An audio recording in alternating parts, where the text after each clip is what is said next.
Hello everyone, welcome. सो आज की video में हम बात करने वाले हैं आंसर राइटिंग की।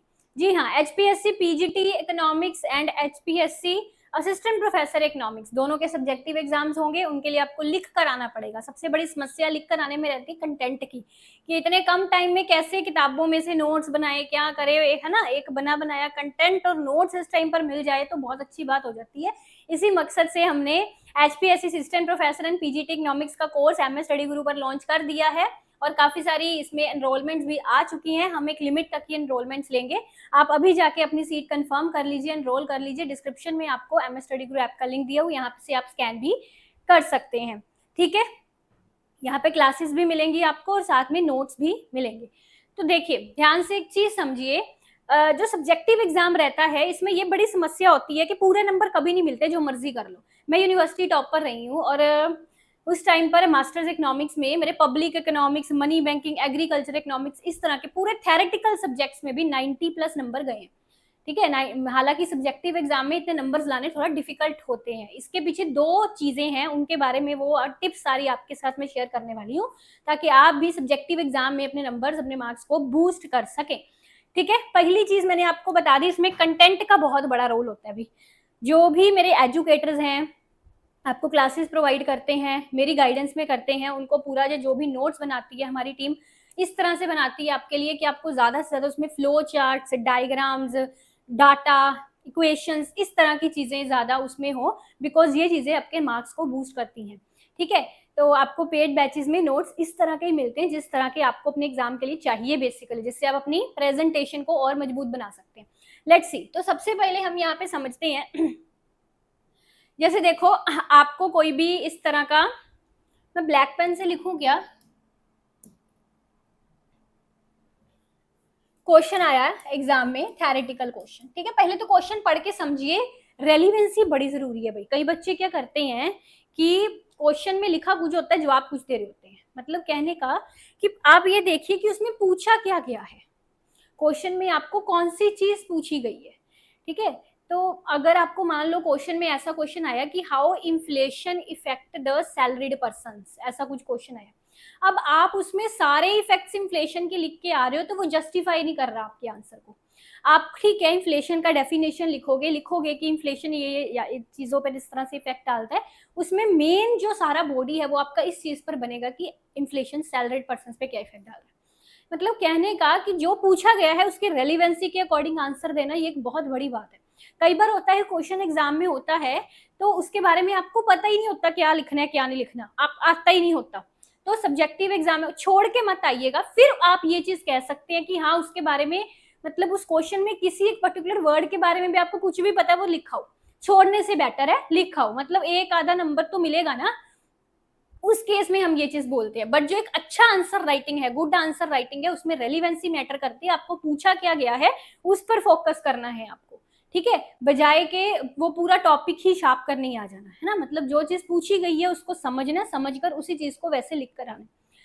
ठीक है, तो अब यहाँ पे पहली चीज, जब आप प्रेजेंटेशन करते हो तो इंट्रोडक्शन देनी है आपको। कईयों को ये फालतू लगती है, बट सच में बता रही हूँ, ये आपकी प्रेजेंटेशन बहुत बढ़िया बनाती है और मार्क्स बूस्ट होने के इसमें चांसेस रहते हैं।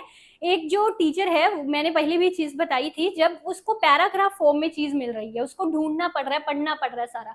एक टीचर है, उसको चीज ऐसी मिल रही है कि मतलब सारा पॉइंट्स फॉर्म में चीज लिखी हुई है उसके सामने, हाईलाइट भी की हुई है चीजें आपने साथ साथ में, उसको चेक करने में, पढ़ने में आसानी हो रही है। फटाफट से वैसे इंट्रोडक्शन लिखी है, ठीक है, ये चीज यहाँ पे इसने हाईलाइट किया, ये फिगर लिखी है, उसको पढ़ने में, चेक करने में आसानी हो रही है। ठीक है, तो ऑब्वियसली उससे आपकी स्कोर बूस्ट होगी। ठीक है, इंट्रोडक्शन लिख रहे हो, इंट्रोडक्शन के बाद आप जो भी उसका कंटेक्स्ट है, जो क्वेश्चन पूछा गया है उसका क्या बॉडी है, क्या उसका एक्सप्लेनेशन है। तीसरे नंबर पे फिर आपको उसका डायग्राम देंगे, फिर डायग्राम का एक्सप्लेनेशन देंगे उसके नीचे। ठीक है, उसके नीचे आप उसका कोई भी मैथमेटिकल कंटेक्स्ट में एक्सप्लेनेशन या मैथमेटिकल इक्वेशंस हैं वो देके उनका एक्सप्लेनेशन देंगे। पांचवी चीज हम पर आएंगे कंक्लूजन पर। ठीक है, अब ये चीजें ध्यान से समझिए। इंट्रोडक्शन में आपको कुछ भी हाईलाइट करने की जरूरत नहीं है। जो आपकी मेन बॉडी रहती है, इसमें आप कुछ चीजें हाईलाइट कर सकते हैं। मान लो आपने कोई ऐसा पॉइंट है जो बहुत इंपॉर्टेंट है, रेलिवेंट है, जो क्वेश्चन पूछा गया है उसको जस्टिफाई कर रहे हैं, तो उस चीज को आप ऐसे अंडरलाइन कर सकते हैं जो आपने लिखी है, या उसको बोल्ड लेटर्स मतलब कैपिटल लेटर्स में लिख सकते हैं, ताकि एग्जामिनर की नजर उस पर जरूर पड़ जाए। ठीक है, इस तरह से। फिर डायग्राम जो है वो नीट एंड क्लियर ना, कई बच्चे पेंसिल स्केल का यूज नहीं करके ऐसे ही फटाफट डायग्राम बना रहे, कहते कि एक डायग्राम भी बनानी है उनको, मतलब कि क्या साफ सुथरी बनानी, डायग्राम बनानी है, समझ तो आ ही रही है ना कि ये लाइन यहाँ से जा रही है, ये इक्विलिब्रियम बन रहा है।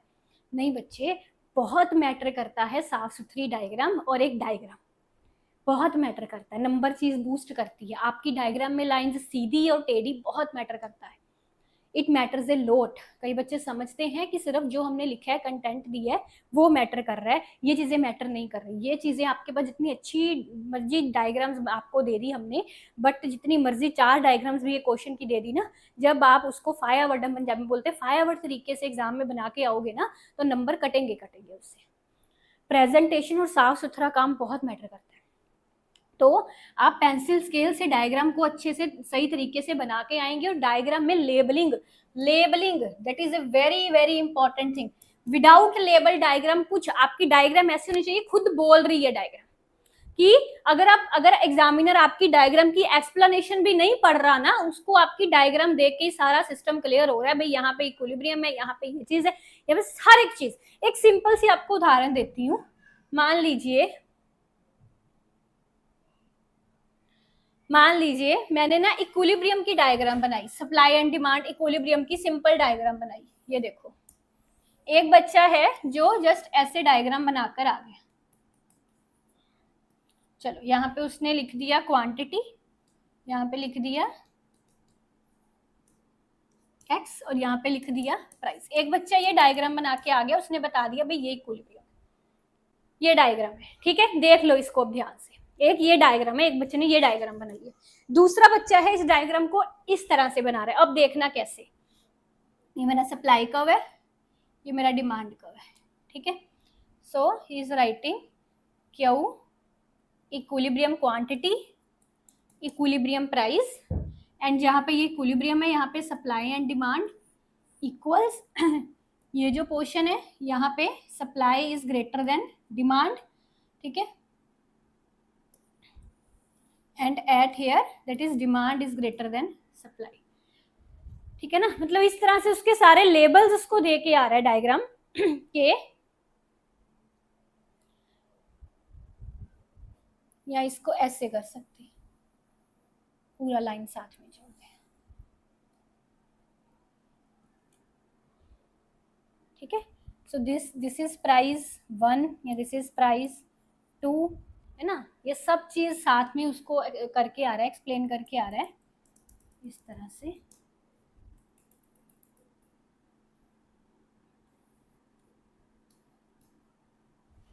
ऑब्वियसली नंबर बूस्ट होंगे ही होंगे।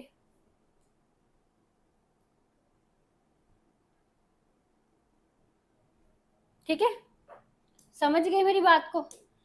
सो लेबलिंग बहुत मैटर करती है, लेबलिंग मैटर, जी हाँ।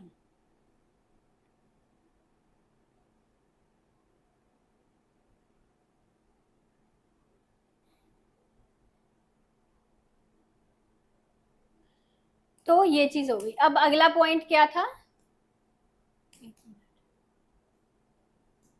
एक्सप्लेनेशन दे दी आपने उस डायग्राम की।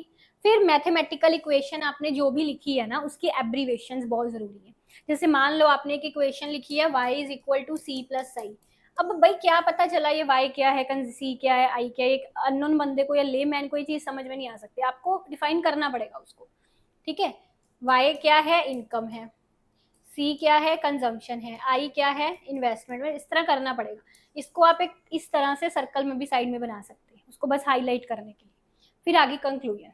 ठीक है, अब मान लो कोई क्वेश्चन आपको इंडियन इकोनॉमी का आया है, मान लो अनएम्प्लॉयमेंट या पॉवर्टी पर क्वेश्चन आया है आपको।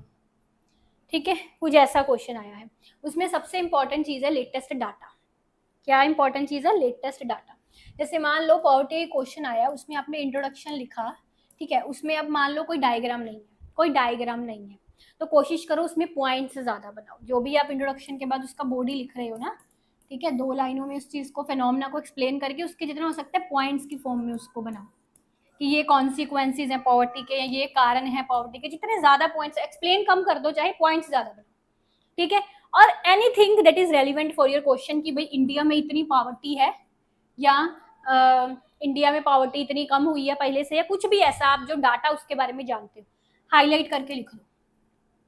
और ये किसने डाटा दिया है, इस पर्टिकुलर रिपोर्ट ने ये डाटा दिया, इस तरह से it will boost your marks, ठीक है। कुछ भी लेटेस्ट उस फेनोमेना के बारे में जानते हो, जिसके बारे में आपको पूछा गया, साइड में इस तरह हाईलाइट करके उसको लिख दो, जिसके द्वारा मतलब जहां से जिस सोर्स से आपने पढ़ी, दैट इज आल्सो इम्पोर्टेंट।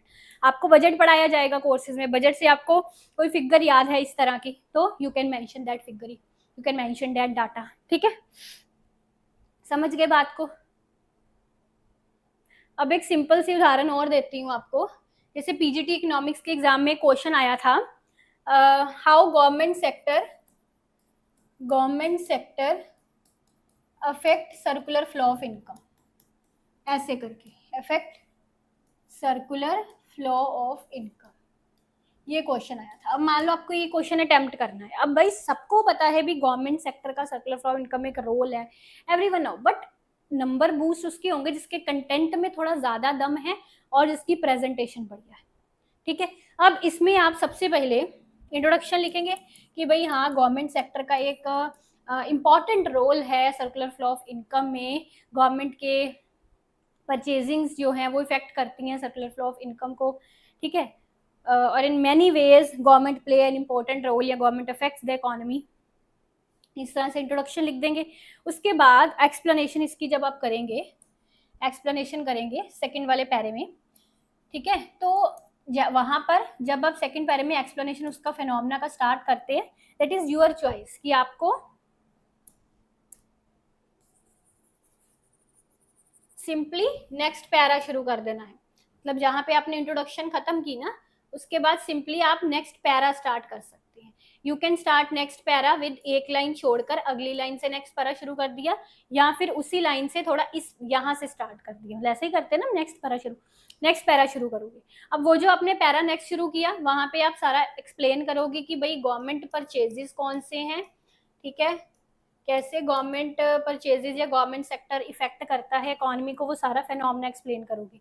फिर तीसरे नंबर पे आप उसका बनाओगे, यहाँ पे लिखोगे डायग्रामेटिक एक्सप्लेनेशन, डायग्रामेटिक एक्सप्लेनेशन। फिर यहाँ पे आप फ्लो चार्ट्स का भी यूज कर सकते हो, फ्लो चार्ट्स के थ्रू भी समझा सकते हो कि भाई ये गवर्नमेंट के परचेजेस होते हैं, ये गवर्नमेंट जो है यहाँ से गवर्नमेंट का रेवेन्यू जनरेट होता है, यहाँ पे गवर्नमेंट का एक्सपेंडिचर लगता है, इसको ऐसे फ्लो चार्ट्स फॉर्म में भी बना सकते हो कि गवर्नमेंट परचेजेस ये होते हैं, या गवर्नमेंट एक्सपेंडिचर यहाँ पे गवर्नमेंट खर्चा करती है और यहाँ से गवर्नमेंट का रेवेन्यू बनता है, इस तरह से फ्लो चार्ट्स में भी बना सकते हो। फिर जब आप उसका डायग्रामेटिक एक्सप्लेन, इसमें पूरा वो एक सर्कुलर फ्लो ऑफ इनकम का वो होता है ना, पूरा कितना बड़ा डायग्राम होता है, उसमें सब चीज एक्सप्लेन करनी है, फिर डायग्राम बनानी है उसकी कि भाई ये हाउस होल्ड सेक्टर है, ये प्रोड्यूसर सेक्टर है, ये हमारा गवर्नमेंट सेक्टर है, कैसे कौन सा सेक्टर किसको इफेक्ट कर रहा है, वो पूरी डायग्राम बना दी, ठीक है। अगले स्टेप पर आप उस डायग्रामेटिक को एक्सप्लेन करोगे। डायग्रामेटिक एक्सप्लेनेशन के बाद इसमें कुछ इक्वेशंस भी होती हैं, इक्वेशंस जैसे कि गवर्नमेंट एक्सपेंडिचर की हम ऐसे करके एक इक्वेशन बनाते हैं ना, टोटल एक्सपेंडिचर की इक्वेशन बनाते हैं हम लोग एक, that is consumption plus government expenditure plus investment करके, है ना। इसी तरह इनकम की भी इक्वेशन बनाते हैं कंजम्पशन प्लस इन्वेस्टमेंट करके, मतलब वो इक्वेशंस आप यहाँ पे फिर लिख सकते हो, इक्वेशंस के थ्रू आप उसका एक्सप्लेनेशन दे सकते हो, और सबसे एंड में फिर आ जाएगा कंक्लूजन, ठीक है। अब इसी तरह का एक एग्जांपल और देती हूँ, मान लो इंडियन इकोनॉमी का क्वेश्चन आपको आया कुछ मेक इन इंडिया पर या ऐसी कोई गवर्नमेंट स्कीम पर। अब मेक इन इंडिया के बारे में आई थिंक हर एक इकोनॉमिक्स वाला लर्नर जानता है ना, बट उसको प्रेजेंट कैसे करना है। मेक इन इंडिया में वही चीज, सबसे पहले आप इंट्रोडक्शन लिखोगे, अब इंट्रोडक्शन के बाद मेक इन इंडिया में 25 मैन्युफैक्चरिंग सेक्टर्स जो आते हैं उसको मेंशन करना है आपको, 25 मैन्युफैक्चरिंग सेक्टर्स। उसके बाद जो भी चीज़ें मैन्युफैक्चरिंग सेक्टर के बारे में आप जानते हो कि भाई मैन्युफैक्चरिंग आपको पढ़ाई गई हैं, ये चीज़ें नेट में भी मैंने पढ़ाई हैं, इसमें भी पढ़ाई जाएंगी कि मैन्युफैक्चर सेक्टर जो है उसका इनकम में शेयर जो है वो कम है काफ़ी, दैट इज़ वेरी लेस। कोई भी कंट्री की सक्सेसफुल ट्रांसफॉर्मेशन होती है तो एग्रीकल्चर सेक्टर का उसमें शेयर कम होता है जीडीपी में, मैन्युफैक्चरिंग एंड सर्विसेज का बढ़ता है। ये चीज़ें आपको समझाई गई हैं सारी, बट इंडिया का सिनारियो थोड़ा अलग है। यहाँ पे एग्रीकल्चर सेक्टर का जीडीपी में शेयर तो कम होता जा रहा है, बट सर्विस सेक्टर का बढ़ता जा रहा है, मैन्युफैक्चरिंग सेक्टर बीच में थोड़ा स्किप हो रहा है। उसके कारण एक इम्बैलेंस क्रिएट हो रहा है। इस इम्बैलेंस को क्लियर करने के लिए, सही करने के लिए ज़रूरी है कि गवर्नमेंट मैन्युफैक्चरिंग सेक्टर पर ध्यान दे, और इसी के चलते मैन्युफैक्चरिंग सेक्टर का जीडीपी में शेयर बढ़ाने के लिए गवर्नमेंट ने एक make in India programme launch किया that boost employment in manufacturing sector. ठीक है, इस तरह के वो सब चीज़ों के हवाले दे के आएंगे। इसमें कोई भी चीज़ आपको लगता है आपने कोई फिगर दिया है, जैसे मैंने बताया कितना शेयर है मैन्युफैक्चरिंग सेक्टर का, है ना, वो फिगर दिया, उस फिगर को हाईलाइट करके आएंगे या साइड में ऐसे सर्कल बना के उस फिगर को लिख के आएंगे। That things matter a lot. ठीक है, दैट थिंग्स। और जितना हो सके ना एग्जाम में कोशिश करिए कहानी बना के कम लिखिए चीज को, पैराग्राफ फॉर्म में कम लिखिए, फ्लो चार्ट्स फॉर्म में, डायग्राम्स फॉर्म में, पॉइंट्स फॉर्म में चीजों को ज्यादा लिखना है कि कैसे क्या क्या चीजें बताई मैंने, फ्लो चार्ट्स, डायग्राम्स, पॉइंट्स, और अंडरलाइन करना चीज को, हाईलाइट करना चीज को। ठीक है, लेटेस्ट डाटा देके अपने क्वेश्चन को जस्टिफाई करना या फिगर्स देके, that things matter a lot. ठीक है, क्लियर। तो बाकी you can join our course for HPSC PGT and assistant professor economics. Hopefully आपको अच्छा लगा होगा ये session. Thank you so much, take care, bye bye.